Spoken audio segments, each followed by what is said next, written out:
वो शापत फिल्म जिस पर चढ़ी 20 लोगों की बलि। एक शापत फिल्म जब थिएटर में आई तो खुद वहाँ प्रेत आत्माओं का साया आ गया। जिसने भी इस फिल्म को देखने की कोशिश की वो उसे पूरा देख ना पाया, और जो देख पाया वो पागल हो गया। इस फिल्म से हुआ कई औरतों का मिसकैरेज, उल्टियां होने लगी, लोगों को हार्ट अटैक आ गया, कई लोगों को वही सब चीजें असल जिंदगी में दिखनी शुरू हो गई। लोगों को लगता था कि हर वक्त कोई उनका पीछा कर रहा है, और सिनेमा हॉल्स का हाल कुछ ऐसा था कि उनके बाहर 2 से 3 एम्बुलेंस हर वक्त खड़ी करनी पड़ती थी। इस फिल्म की कास्ट के 20 लोगों की जान शूटिंग के टाइम ही चली गई थी, और ऐसा कहा जाता है कि इस फिल्म की जब शूटिंग शुरू होने वाली थी तब से इसके मनहूस होने के हिंट मिलने शुरू हो गए थे। लेकिन फिल्म का डायरेक्टर इसे बनाने के लिए इतना डेडिकेटेड था कि उसने दुनिया के लिए तबाही का मंजर ही खड़ा कर दिया। लेकिन इतनी हैरत की बात है कि जिस फिल्म को देखकर लोगों की जान पर बनाई थी वो एक सुपर डुपर हिट हो गई, और इस फिल्म को बनाने में सिर्फ $12 मिलियन लगे थे। लेकिन ये अपनी पॉपुलैरिटी से $444 मिलियन की कमाई कर डालती है। पहली बार ऐसा होता है कि किसी हॉरर फिल्म को ऑस्कर में भेजा जाता है और इसके नाम 2 ऑस्कर अवार्ड भी आते हैं। मतलब एक ऐसी फिल्म जिससे जो भी जुड़ा उसने अपना सब कुछ खो दिया,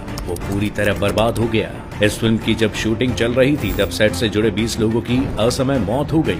उनकी मौत कैसे हुई, क्यों हुई, उसका कारण आज तक नहीं पता चल पाया। तो ये फिल्म बन रही थी वार्नर ब्रोस के प्रोडक्शन में, और जब फिल्म बनकर तैयार हुई और रिव्यू के लिए वार्नर ब्रदर्स की टीम फिल्म देखने आई तो उनके ऐसे होश उड़े कि पूरी की पूरी टीम ही भाग गई। उन्होंने कुछ सीन्स देखने के बाद ही कहा कि आगे वो इस फिल्म को नहीं देख पाएंगे। और जब फिल्म क्रिटिक्स के लिए इसका प्रीमियर रखा गया और उनसे पूछा गया कि आप रिव्यू दीजिए, क्रिटिक जब फिल्म देखने हॉल में आए तो उसके थोड़ी देर बाद ही वो वहाँ से बाहर आ गए। बात है साल 1969 की, जब एक अमेरिकन राइटर विलियम पीटर ब्लैटी ने एक नॉवल लिखी, द एग्जॉर्सिस्ट। इसे पूरी दुनिया में लोगों ने खूब पसंद किया। देखते ही देखते ये मोस्ट फेमस नॉवल में शामिल हो गई, जिसके बाद वार्नर ब्रदर्स ने इस पर फिल्म बनाने के बारे में सोचा और इसके राइट्स खरीदने के लिए वो विलियम पीटर से मिले, और उन्हें राइट्स मिल भी गए। इसके बाद फिल्म के लिए एक अच्छे डायरेक्टर की तलाश थी, लेकिन कोई भी इस फिल्म को बनाना नहीं चाहता था, क्योंकि उस समय में हॉरर फिल्म को ज्यादा अच्छा नहीं माना जाता था। हॉरर फिल्म्स को तब बी ग्रेड माना जाता था, इस वजह से कोई जल्दी अपना नाम ऐसी फिल्मों से नहीं जोड़ना चाहता था। जब कोई भी इस फिल्म को करने के लिए राजी नहीं हुआ तो इस बुक के राइटर विलियम पीटर ने कहा कि वो खुद इस फिल्म को डायरेक्ट करेंगे,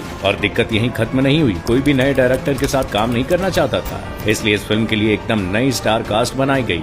उन्हें इस फिल्म में काम करने का मौका दिया गया। जो फिल्म की लीड लड़की थी उसके लिए करीबन 1000 लड़कियों का ऑडिशन किया गया था, और फिर उनमें से एक नाम फाइनल किया गया, उसका नाम था लिंडा ब्लेयर। अब जब सब कुछ फाइनल हो जाता है तो फिल्म की शूटिंग शुरू कर दी जाती है, और 1973 में इस फिल्म की शूटिंग शुरू होती है। इसके लिए अलग से एक पूरा सेट बनाया जाता है, जिसमें लिंडा के लिए एक रूम बनाया जाता है। जो बेडरूम था वही सबसे खास कमरा होता है, जिसमें भूत को आते जाते हुए दिखाया जाना था। फिल्म की शूटिंग शुरू हो जाती है, लेकिन अचानक से इलेक्ट्रिक सेट बॉक्स के डिब्बे में एक चिड़िया के घुस जाने से उसमें शॉर्ट सर्किट हो जाता है, जिस वजह से उस पूरे सेट पर आग लग जाती है। पूरा का पूरा सेट आग में जलकर खाक हो जाता है। लेकिन सबसे हैरत की बात ये होती है कि जिस कमरे में भूत के आने जाने का सीन शूट किया जाना था उस कमरे में एक चिंगारी तक नहीं पहुंच पाती, और उसके अलावा उस फिल्म सेट पर जो कुछ भी मौजूद था वो पूरी तरह से जल जाता है, और फिल्म मेकर्स का बहुत ज्यादा नुकसान भी हो जाता है। इस चीज को देखकर लोगों को बहुत ज्यादा हैरत होती है, और जो फायर ब्रिगेड के लोग आए थे वो भी इस बात से काफी शौक में थे कि आखिर इतनी भयावह आग में सिर्फ एक कमरा एकदम अलग से बिना जले कैसे रह गया, क्योंकि उस कमरे में तो सबसे ज्यादा सेंसिटिव चीजें रखी हुई थी।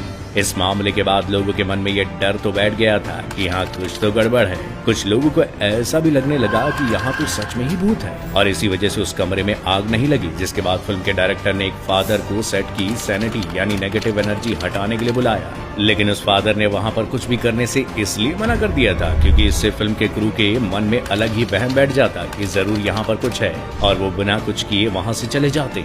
अब इस घटना को हुए 6 महीने बीत चुके थे। फिल्म के डायरेक्टर ने जैसे तैसे पूरी कास्ट और फिल्म के टेक्नीशियन को अरेंज किया, और फिल्म की शूटिंग दोबारा शुरू कर दी गई थी। शूटिंग की शुरुआत में ही एक सीन दिखाना था कि भूत जो है वो हवा में इधर उधर उछलता है, कूदता है, जिसके लिए तारों में आर्टिस्ट को झुलाया जाता है, लेकिन वो तार अपने आप ही हवा में झूलने लगता है, और जिस आर्टिस्ट को उसमें टांगा जाता है वो बहुत जोर से हिलने लगती है। अचानक से वो लड़की जोर जोर से चिल्लाना शुरू कर देती है, और सेट पर मौजूद लोगों को लगता है कि वो एक्ट का ही पार्ट है। लेकिन जब वो गालियां बोलनी शुरू कर देती है तो उन लोगों को समझ में आता है कि बात तो कुछ और ही है। जब उस लड़की को नीचे उतारा जाता है तो पता चलता है कि उसका केबल अपने आप ही हिल रहा था, और वो इतना तेज था कि वो अपनी बॉडी को संभाल ही नहीं पा रही थी। उस आर्टिस्ट को इस इंसिडेंट में इतनी प्रॉब्लम हुई थी कि उसकी बैकबोन भी डैमेज हो गई थी और फिल्म के बाकी शूट में उसको बैसाखी पर ही सेट पर आना पड़ता था। और ऐसा भी कहा जाता है कि जब फिल्म के सेट पर आग लगी थी तब इसमें 9 लोगों की मौत हो गई थी और ये लोग किसी न किसी तरह से फिल्म से जुड़े हुए थे।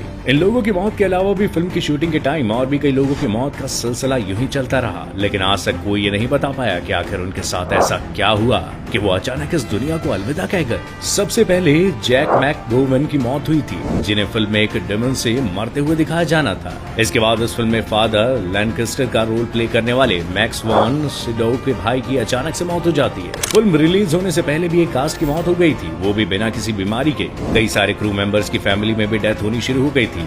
फिर एक कैमरामैन का बच्चा पैदा हुआ जो उस वक्त एकदम ठीक था, लेकिन कुछ दिन बाद अचानक से उसकी भी मौत हो गई। एक लीड एक्ट्रेस के दादाजी जो फिल्म की शूटिंग देखने आए थे, उनकी भी इसी दौरान मौत हो गई। ऐसे करके एक के बाद एक लोग मर गए। 9 लोग आग के हादसे में और 11 लोग इसके बाद अचानक से इस दुनिया से चले गए। खैर, किसी तरह इस फिल्म को बनाकर तैयार किया गया और इस फिल्म में स्टोरी थी एक हॉलीवुड एक्ट्रेस की जिसकी बेटी में अचानक से कुछ बदलाव आने लग जाते हैं। वो चीखती है, चिल्लाती है और फिर पता चलता है कि उसके अंदर किसी आत्मा ने घर बना लिया, यानी किसी साए ने। फिर इसी तरह ये कहानी चलती है और आखिरी में वो डेमन उसके शरीर को छोड़ देता है। लेकिन असली कहानी तो अब शुरू होनी थी। 25 दिसंबर 1973 को इस फिल्म को रिलीज किया जाना था। जब फिल्म रिलीज होनी थी उससे 5 दिन पहले इस फिल्म के मेकर्स ने इसकी स्क्रीनिंग रखी थी, जिसमें क्रिटिक्स को बुलाया गया था जो उनकी फिल्म के लिए रिव्यू लिख सके। लेकिन जब बड़े पर्दे पर यह फिल्म दिखाई जानी शुरू हुई, लोगों ने एक एक करके सिनेमा हॉल से उठना शुरू कर दिया और जितने भी लोग वो फिल्म देखने आए थे सभी सिनेमा हॉल से बाहर आ गए। उन्होंने बोल दिया कि वो इस फिल्म को पूरा नहीं देख सकते, जबकि जिन लोगों ने इस फिल्म को बनाया था और पैसे लगाए थे, यानी वार्नर ब्रदर्स की टीम भी इस फिल्म को पूरा नहीं देख पाई थी।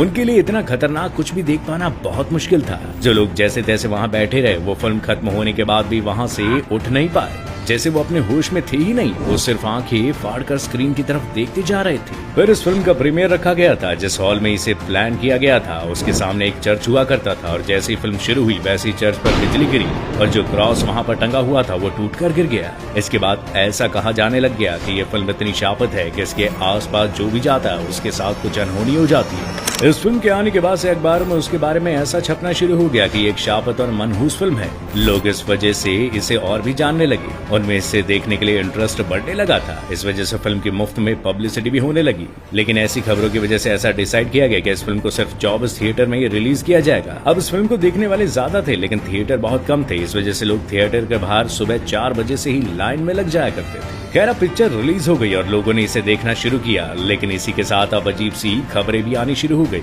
जिसने हर किसी को हिला कर रख दिया था। पता चला कि कई लोगों को ये फिल्म देखकर दिल का दौरा पड़ रहा है और कई प्रेग्नेंट लेडी का मिसकैरेज हो गया। लोगों को फिल्म देखते हुए उल्टियां आ रही है, लोग पूरी फिल्म देख नहीं पा रहे हैं। लोग इतना परेशान हो गए कि वो थिएटर से निकलकर नशे कर रहे हैं। उन्हें पुलिस का डर ही नहीं है। अगर वो जैसे तैसे इससे बच जाते हैं तो फिर उन्हें हर टाइम ऐसा लगता है वही चीज उनके साथ भी हो रही है। और कई लोगों ने ऐसा भी कहा कि जब वो फिल्म देख रहे थे तब उन्हें थिएटर में किसी नेगेटिव एनर्जी का एहसास हुआ था। इन सब केसेस के बाद वहाँ के ऑफिशियल्स ने कांटेक्ट किया कि थिएटर में लोगों के साथ हादसे हो रहे हैं, इसलिए उन्हें एम्बुलेंस चाहिए। इस वजह से हर टाइम थिएटर्स के बाहर एम्बुलेंस खड़ी रहने लगी। अब धीरे धीरे ये सब बातें मीडिया में आनी शुरू हो गई कि कैसे एक फिल्म को देखने के लिए लोगों की भीड़ टूटी हुई है, ये जानने के बावजूद कि ये मनहूस फिल्म है और थिएटर के बाहर पुलिस और एम्बुलेंस खड़ी हुई है। अब फिल्म के बारे में अमेरिका के बाहर भी कई बातें फैली तो इसे और भी ज्यादा थिएटर में रिलीज किया जा रहा था, सिर्फ इस वजह से क्योंकि लोग इसे देखना चाहते थे। देखते ही देखते फिल्म जबरदस्त हिट हो गई और इसने तगड़ी कमाई भी कर डाली।